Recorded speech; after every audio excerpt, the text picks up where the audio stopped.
Essa noite convido você para abrir a sua Bíblia no Evangelho de Mateus, no capítulo 24. Nós faremos a leitura do verso 36 ao 44. Evangelho de Mateus, capítulo 24, do verso 36 a 44. Vigiai, porque Ele voltará, o Senhor voltará. E precisamos, portanto, estar preparados para este grande momento, este grande dia em que nós encontraremos com o Senhor.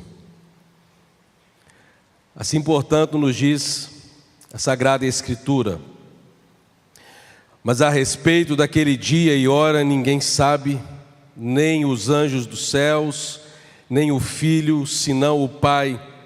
Pois assim como nos dias de Noé, assim será também a vinda do Filho do Homem. Pois assim como nos dias anteriores ao dilúvio comiam e bebiam, casavam e davam-se em casamento, até o dia em que Noé entrou na arca, e não o perceberam até que veio o dilúvio e os levou a todos, assim será também a vinda do Filho do Homem.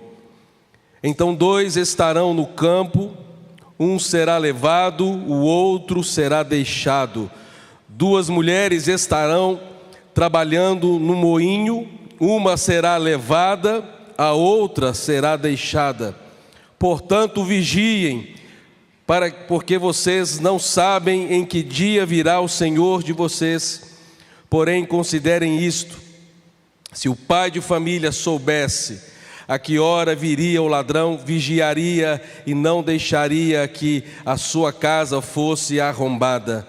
Por isso estejam também vocês preparados, porque o Filho do Homem virá a hora em que vocês menos esperam.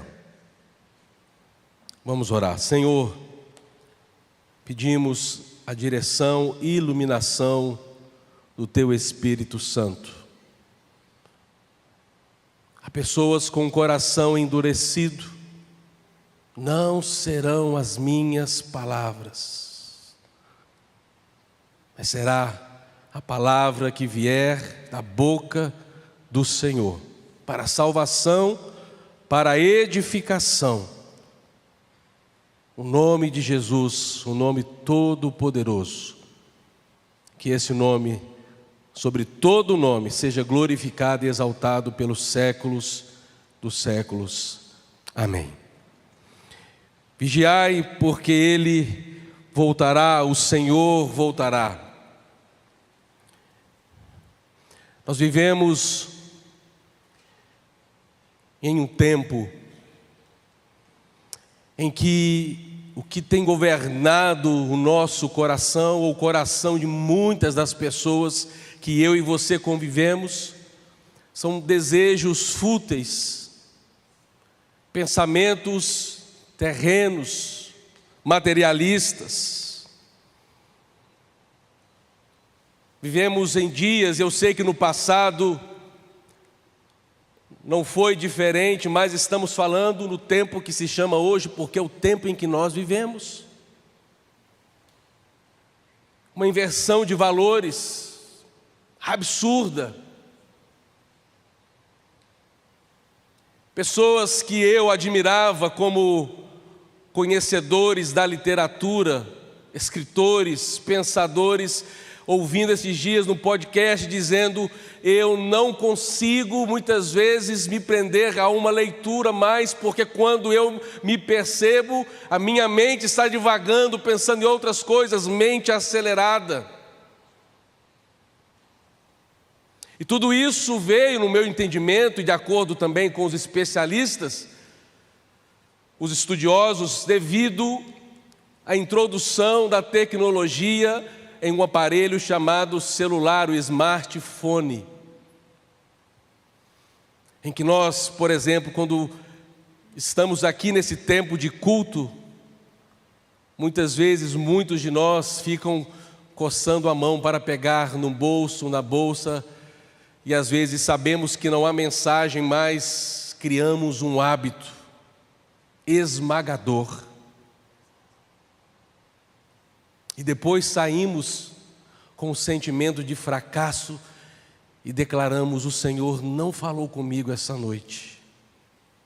O Senhor continua falando apesar de nós. Por isso que o Senhor disse no Apocalipse: aquele que tem ouvidos para ouvir, ouça. Ouvir atentamente a voz de Deus, aquietar a sua alma com seus afazeres pós-culto, com seus afazeres essa semana,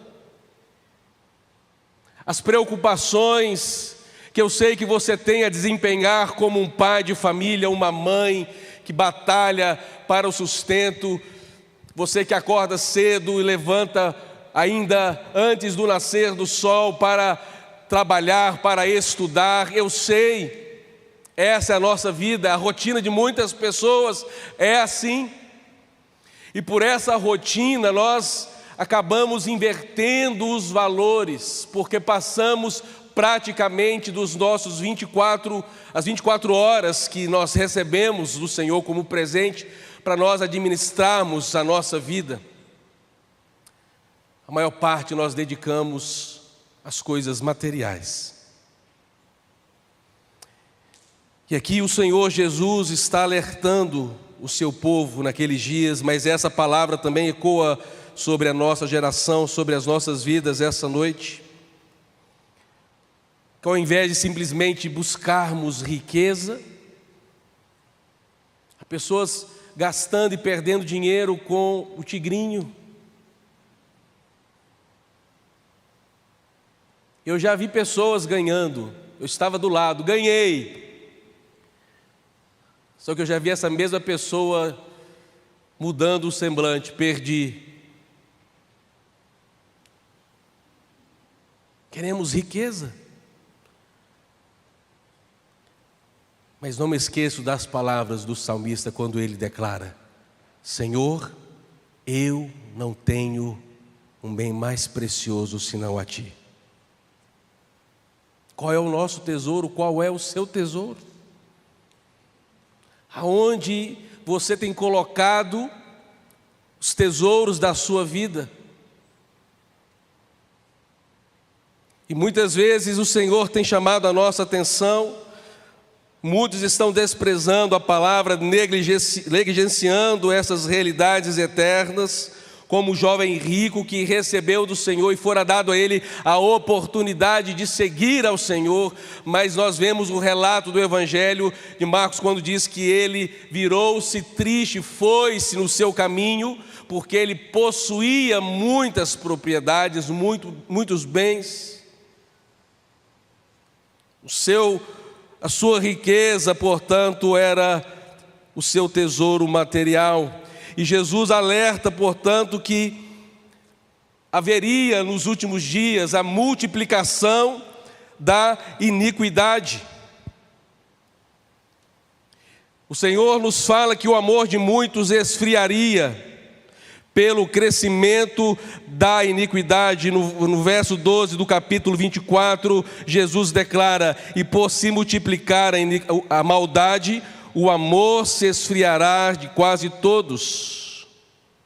Aquele, porém, que ficar firme até o fim, esse será salvo. A ideia, a expressão usada na maldade que Jesus, aqui nessa versão NAA, é iniquidade. Iniquidade é uma expressão que nos remete a uma vida sem lei, a ausência de uma lei. E por isso aquele que está vivendo em iniquidade é aquele homem, é aquela mulher, é aquele adolescente, é o jovem que peca sistematicamente e não existe mais arrependimento. Iniquidade é a prática constante e contínua de um pecado na sua vida. E por isso traz dureza no coração, por isso ele gera em você esse pecado, frieza espiritual. E pelo aumento dos últimos dias da iniquidade, o amor de muitos esfriaria. e tem se esfriado. E esse é o cenário que nós vivemos. E é nesse cenário que o Senhor Jesus nos convida a uma reflexão urgente. Estamos sendo vigilantes ou estamos distraídos com os acontecimentos da nossa vida, do mundo? A volta de Jesus não sairá nos noticiários de TV. A Jovem Pan não anunciará a volta de Jesus, nem a CNN, nem a Globo News, nem a Band News. Deus não enviará um mensageiro para que você esteja preparado. Prepare-se, porque amanhã, às 11h37, o Cordeiro virá. Todos nós seremos surpreendidos naquele dia. Aliás, o Senhor pode voltar agora, antes mesmo do término desta pregação. E se depender você do meu apelo ao final da pregação, se o Senhor voltasse agora, nesse instante, você estaria salvo na presença do Senhor. Esse é o convite essa noite. Precisamos viver como peregrinos. Aqueles que constroem tendas com a mentalidade da época de Abraão. Hoje eu vou parar, estabelecer as minhas estacas neste lugar, mas eu sei que aqui não é a minha morada definitiva, então a qualquer momento eu preciso estar preparado para desarmar tudo e partir para um outro lugar. Esse é o pensamento daquele que serve a Cristo, daquele que aguarda o retorno do Senhor. Mas tudo o que nós queremos é adquirir, é conquistar, é alcançar. Nós falamos de conexões, é uma palavra muito usada na internet, conexões, mas conexões está muito ligada às curtidas, a engajamento, a visualizações, quando na verdade, muitas vezes em nosso meio não existe conexão, comunhão, existe um distanciamento, um esfriamento no nosso amor uns pelos outros. Primeiro princípio importante, um chamado à confiança e um chamado à preparação. O verso 36 nós encontramos assim: mas a respeito daquele dia e hora ninguém sabe, nem os anjos do céu, nem o Filho, senão somente o Pai. Ao responder sobre os sinais dos últimos dias, Jesus ele não se concentra nos detalhes, ele não se concentra no quando. Jesus chama atenção para como vai acontecer, como as pessoas estarão, como os seus discípulos deveriam estar até a sua volta. E o fato desse dia ser desconhecido, porque Jesus, embora poderoso, enquanto na terra, ele estava na completa dependência do Pai. Por isso ele diz, como homem, 100% Deus, 100% homem, ele diz, o Pai sabe. Chamando a atenção para a glória de Deus, o governo de Deus e a limitação, a fragilidade do ser humano.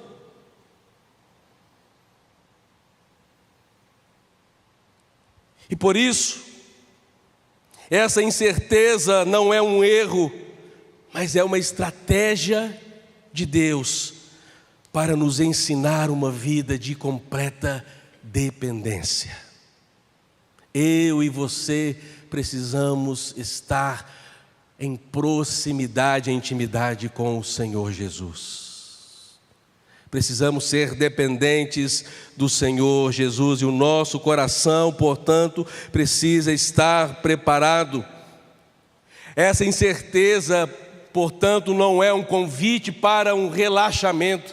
Ah, pastor, porque eu não sei então desse dia, do horário, quando será? Eu vou viver a minha vida de qualquer maneira, de qualquer forma. Não é um convite ao relaxamento espiritual, é um convite à vigilância. É um viver em prontidão. É vivermos uma vida cheia de fé, cheia de temor, cheia de obediência, uma entrega diária, demonstrando a nossa confiança, o nosso apego, o nosso zelo pelas coisas espirituais. Zelamos por tantas coisas. Precisamos organizar a nossa casa, precisamos limpar a nossa casa. Há pessoas cuidadosas com a rotina diária, que não podem ver um fio de cabelo no chão, que não podem ver uma coisa fora do lugar. E assim nós vivemos a nossa vida. Um homem deslumbrado com o seu veículo, ele quer limpar e qualquer sujeira, ele pega um pano que já está dentro do carro, uma cera líquida, e ele dá um jeito de preparar aquele carro, porque ele precisa apresentar. Alguém que está preocupado com o seu tênis, eu conheço alguém assim, limpa o tênis, deixa no brinco, tudo arrumado, tudo ajeitado, e nós vivemos a nossa vida com essas preocupações que são válidas, mas são preocupações que nos remetem e nos colocam justamente no nosso devido lugar, coisas terrenas e humanas.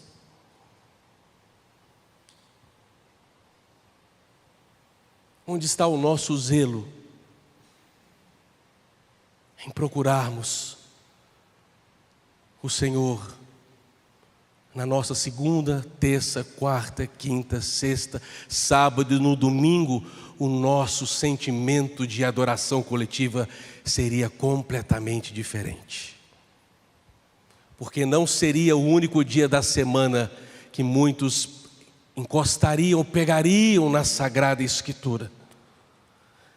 Seria um ajuntamento para louvarmos ao Senhor por tudo aquilo que Ele já fez na nossa semana que foi embora. Nosso desafio, portanto, é cultivarmos esse coração. Examine as suas prioridades. Você está investindo em coisas terrenas ou você está investindo na eternidade? Jesus, no Evangelho de Mateus, no capítulo 6, ele fala sobre isso. Homens que investem nas coisas da terra, aonde a traça corrói, aonde os ladrões roubam. Onde está o seu coração? Salmo 90, 12 nos diz: ensina-nos a contar os nossos dias, de tal maneira que alcancemos um coração sábio. Peça ao Senhor nessa noite, não se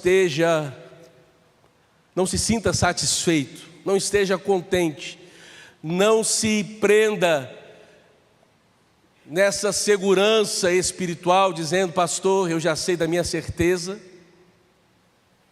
o meu nome está escrito no livro da vida. Mas perceba os frutos na sua vida.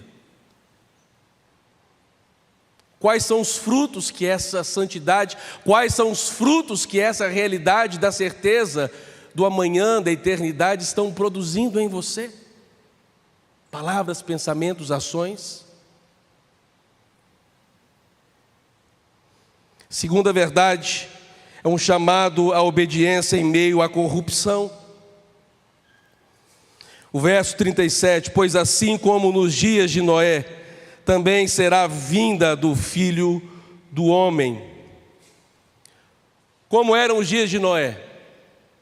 Dias marcados pela corrupção, dias marcados pela desobediência da humanidade. Desobediência, podemos dizer, generalizada. A humanidade estava entregue ao pecado. E quando Deus aponta este homem íntegro chamado Noé, porque Deus, olhando à procura de um homem justo, encontra este homem. E em Gênesis, no capítulo 6, o verso 19, nós lemos que Noé era um homem justo, Noé era um homem íntegro, e Noé era um homem que andava com Deus na sua geração. Enquanto os homens estavam vivendo em pecados, havia alguém que prostrava-se diante do Criador do universo. Esse homem era Noé. E Noé então se destaca pela sua fidelidade a Deus. Noé ele obedeceu, mesmo certamente sendo ridicularizado. E quando Jesus nos aponta a respeito dos dias de Noé, Jesus está fazendo uma comparação, uma analogia para a cegueira espiritual que aqueles homens e mulheres viviam naquele tempo. Porque falavam que, Jesus diz que eles comiam, eles bebiam, eles se davam em casamento. O que Jesus quer dizer sobre isso? Jesus não está apontando para um pecado relacionado à bebida ou à comida, nem mesmo em relação ao casamento. O que Jesus está chamando a atenção que, assim como nos dias de Noé, em que eles estavam fazendo coisas do dia a dia, coisas do ordinário, comendo, bebendo, se relacionando, casando-se, não atentaram para a volta e abertura dos céus, das comportas dos céus. Não se atentaram para a destruição da humanidade pregada pelo servo de Deus Noé, porque estavam vivendo no ordinário. Mas o dilúvio veio e consumiu a todos. Precisamos ser obedientes ao Senhor. Hoje nós vivemos numa sociedade completamente distraída.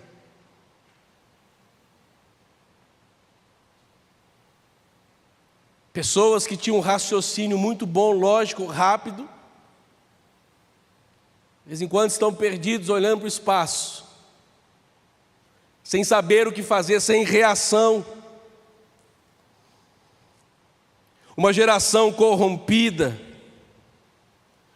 onde o chamado de Deus é completamente ignorado, como nos dias de Noé. Porque nós estamos no nosso dia a dia, nas nossas coisas ordinárias, como eu disse, preocupado com os nossos afazeres, preocupado com o nosso trabalho, preocupado com o nosso sustento, preocupado com as nossas conquistas.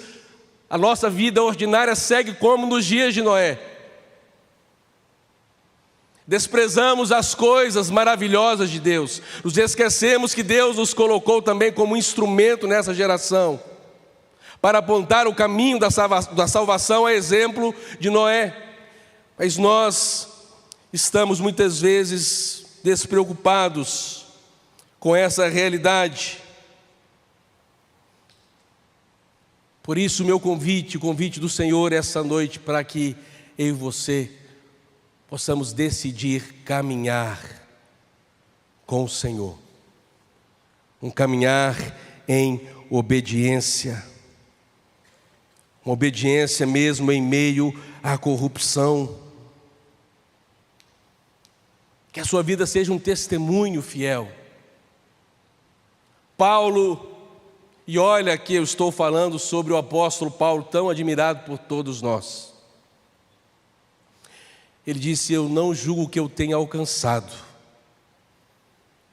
mas uma coisa eu faço, esquecendo-me das coisas que ficaram para trás, avançando para aquelas que estão diante de mim, prossigo para o alvo, para o prêmio da soberana vocação, do chamado recebido por meio de Cristo Jesus. Perceba que o apóstolo Paulo, mesmo na sua certeza de que um dia ele estaria com Cristo, embora ele tinha a certeza também e o sentimento do cumprimento da sua missão, ele está dizendo: eu não descanso na realidade da minha certeza da salvação, eu continuo vivendo em santidade, eu continuo andando em temor diante do Senhor, para que eu também seja encontrado com o Senhor naquele dia.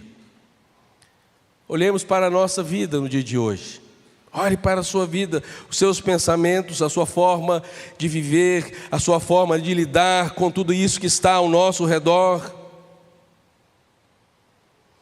Tiago capítulo 1, verso 22, ele diz: sejam praticantes da palavra e não apenas ouvintes, enganando-se a si mesmos.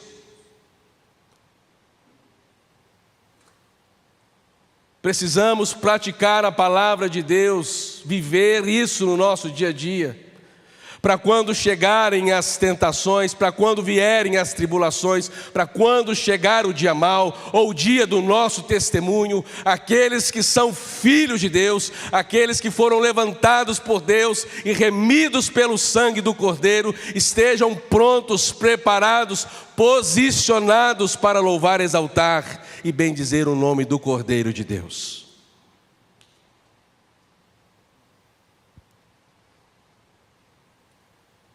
Como você está preparado para esse dia? Lembra daquela história tão conhecida dos porquinhos? Que eram 3, né? Eu não lembro muito bem dessa história, mas eu sei que um precisava construir uma casa de palha, a outra casa era madeira e a outra era de tijolos. Porque havia a ameaça de que o lobo mau poderia chegar a qualquer momento. E o lobo mau iria soprar, soprar e a tudo derrubar. E um porquinho, vivendo a sua vida no seu conforto, o lobo nunca virá: vou construir a minha casa de palha. Lá, lá, lá, lá, lá, lá.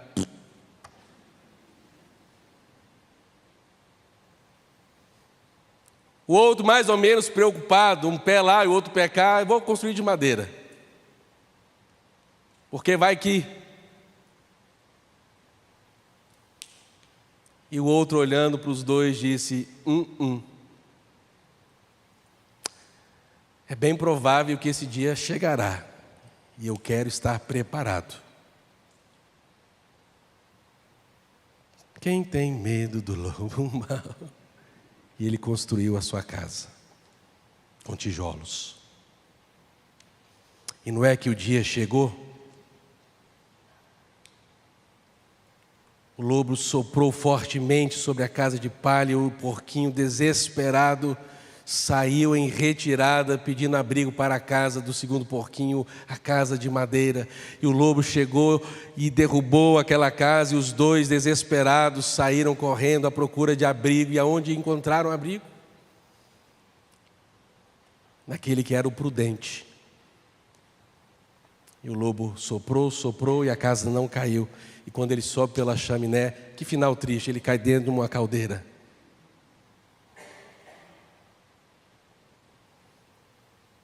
Mas que história que se parece com a nossa? Você está preparado de verdade para aquele dia? É certo que o Senhor virá.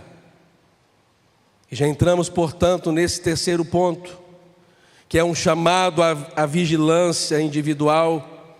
No verso 40, nós encontramos 2 homens estarão no campo, um será levado e o outro será deixado. Jesus se utiliza de uma ilustração do nosso cotidiano para falar sobre a sua vinda. Homens no campo, as mulheres estavam trabalhando.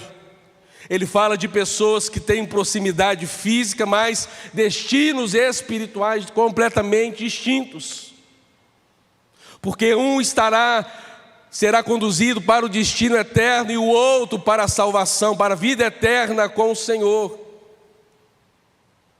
Podem ser 2 amigos, pode ser um casal, não importa. O que Jesus chama a minha atenção, a sua atenção nessa noite, que a nossa salvação, já ouvimos, mas muitas vezes precisamos relembrar, ela é pessoal, ela é individual. E eu contei há tempos atrás a experiência que o meu pai me relatou, porque não cheguei a conhecer o meu tio Maurício, que todas as vezes debochava da fé do meu pai, e dizia: Sebastião, que é o meu pai, você é o homem de fé, você é o homem temente a Deus, e você prega para mim todos os dias, mas eu não quero mais ouvir a sua pregação. Vamos fazer o seguinte, daqui para frente, não fale mais nada comigo, eu vou viver a minha vida. E meu pai disse: Maurício, mas e se o Senhor voltar hoje, amanhã? Ele disse: Sebastião, mas você é um homem santo de Deus, e quando você estiver subindo, eu vou pular o mais forte que eu puder e vou segurar na bainha da sua calça e vou entrar com você no céu. Certamente o Senhor não vai impedir, porque você é o homem santo de Deus. Meu pai dizia: Maurício, não brinque com essas coisas. E meu tio Maurício perdeu a sua vida. Uma discussão, ele recebe um tiro, é internado e ele não volta para casa. E meu pai carregou essa dúvida: será que o meu irmão aceitou, teve tempo de se render ao Senhor?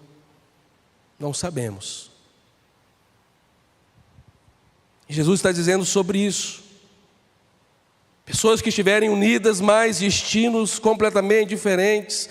A palavra, quando ele diz um será levado, traz a ideia daquele que vai ser resgatado de uma intimidade. Alguém que conhece e veio buscar, alguém que clamava e aguardava por essa salvação. Por outro lado, o termo alguns serão deixados significa abandono, desprezo daqueles que negligenciaram a realidade espiritual. Então, enquanto um será levado por esse resgate da parte do Senhor, outros serão desprezados. E hoje é o dia para nós examinarmos a nossa vida diante do Senhor. Não confie em seus hábitos religiosos. Cultive relação íntima com Deus, marcada por arrependimento, marcada por santidade diária, marcada por um avivamento. O que é o avivamento? Vidas rendidas, arrependidas diante de Cristo Jesus. Clamando: salva-me, Senhor, transforma-me, Senhor, molda-me, Senhor, purifica-me, Senhor, santifica-me, Senhor, vivifica-me, Senhor. Pastor Semitip, que certa vez, ouvindo ele falar em Minas Gerais, ele pegou um giz e disse: sabe quando vai começar o avivamento? E ele pegou e fez um círculo no chão, e ele entrou naquele círculo e ele disse: quando eu começar a buscar pela presença constante e profunda da glória de Deus. Sabe quando nós veremos o avivamento? Quando eu começar a clamar no meu lugar secreto. Quando eu começar a trocar pelas coisas rotineiras da vida por um tempo de solitude na presença de Deus. Quando eu trocar uma conversa com um amigo para estar diante do Rei do Universo, do Rei da Glória, do Senhor dos Senhores.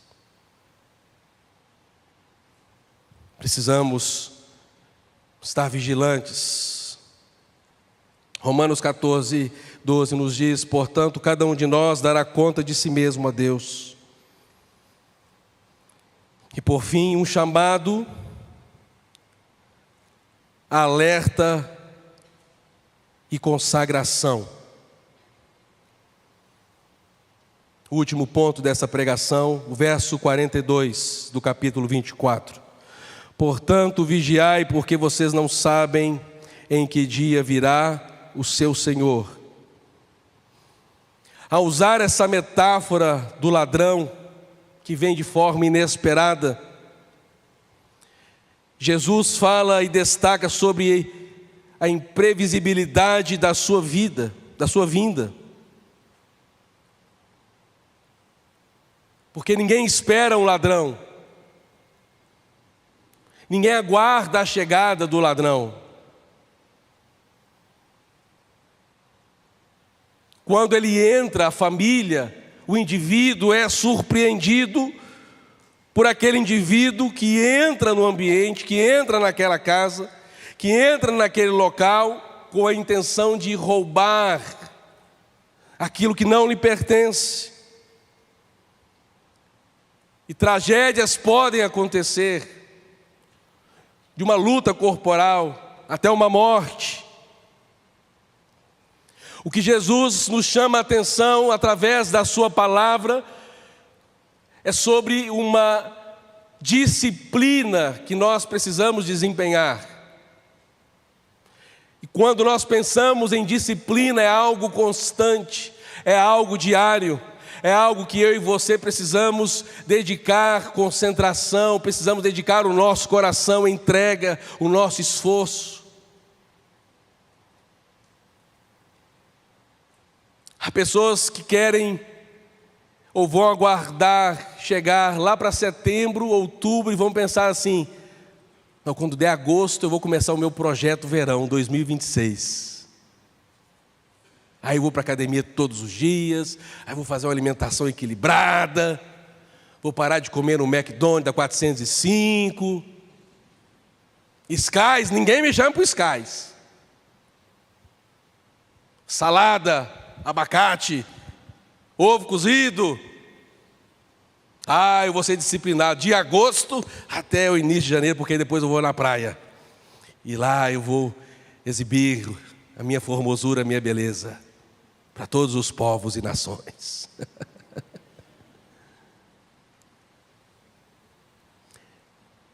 E isso certamente não é disciplina. Que poderíamos chamar a respeito disso? É um sonhador. É alguém que sonha muito. Mas Deus nos convida a uma disciplina. A vigiarmos, vivemos com expectativa. A vinda de Cristo é um evento glorioso. E Ele chegará, e Ele anunciará a sua chegada a todos os povos, e aqueles que desprezaram, aqueles que rejeitaram o seu nome, esses também, pequenos e grandes, pobres e ricos, poderosos, ignorantes, todos deverão se curvar diante da grandeza, da glória revelada de Cristo Jesus naquele dia. A palavra de Deus diz, Paulo escrevendo aos Filipenses: todo o joelho se dobrará, porque quando ele se manifestar.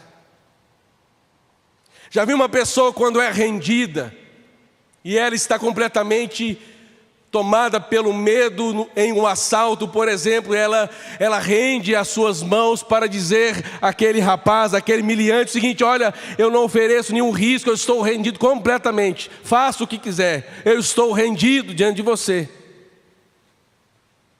Naquele exato momento, quando Cristo aparecer, a sua glória será tão grandiosa, tão poderosa, que eu imagino que não teremos sustentação em nossas pernas, e nós iremos dobrar os nossos joelhos, e nós curvaremos a nossa fronte em adoração ao Senhor, porque estaremos diante da glória do Cordeiro de Deus.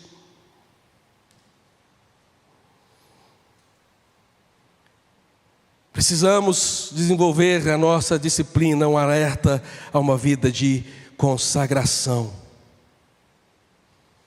Separe o seu tempo de oração. Medite na palavra de Deus. Esteja atento às oportunidades de viver e compartilhar o Evangelho. Fazendo assim, já é um grande passo que nos direciona para estarmos no caminho da preparação para aquele grande dia.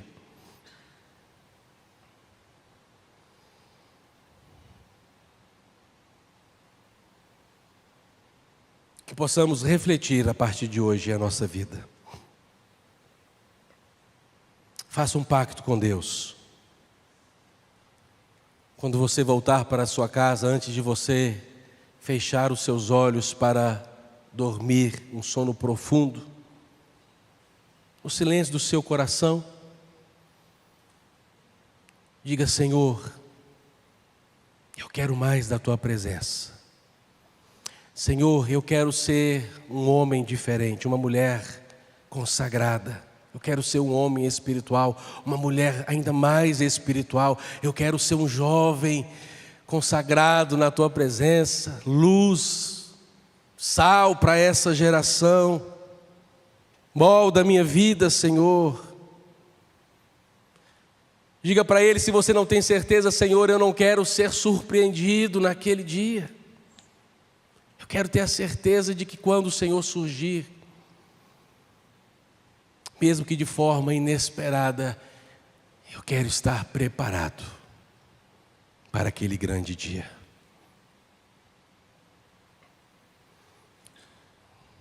Nós vamos ser edificados por uma canção. Enquanto nós ouvimos essa canção, pense sobre a sua vida, Pense se você de fato estará no céu com Cristo Jesus. Precisamos estar atentos, vigilantes, porque quando Ele se manifestar, é para apenas separar os que irão para o fogo eterno e aqueles que entrarão para a vida eterna.